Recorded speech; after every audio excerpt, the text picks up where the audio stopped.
আমাদেরকে আমার কাছে মুস্তাফা সরোয়ার ফারুকী তো মুস্তাফা সরোয়ার ফারুকী, আমার কাছে তো আর উপদেষ্টা না, তাই না? প্রতিটা কৃত কর্মেরই তো একটা ফল বা রেজাল্ট হয়, তাই না?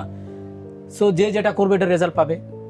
আমরা অতীত ইতিহাস থেকেও দেখছি পলিটিক্যাল ভাবে তো আরো নির্মম, রাজনীতি তো আরো নির্মম, প্রকৃতি হয়তো আরো নির্মম, মানে সবগুলোই তো ঘটবে। সো আমি যদি আজকে এটা করি তাহলে 2 দিন 4 দিন 6 মাস 1 বছর পরে সেটা রেজাল্ট তো আমরা পাবোই।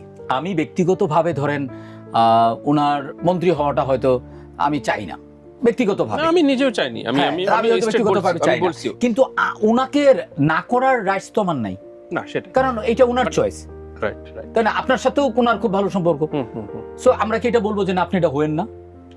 যার যার মতো করে, যার যার মতো করে। কিন্তু আমি একজনকে বলছিলাম, আমি এটা বলে আমি ফেরদৌস ভাইকে বলছিলাম। আচ্ছা আচ্ছা, আমি ফেরদৌস ভাইকে বলছিলাম, আমি যখন প্রথম শুনছি আমি ফেরদৌস ভাই আপনি নাকি এমপি ইলেকশনে দাঁড়াবেন, কাহা এই কিরকম মিষ্টি করে হাসে না এরকম।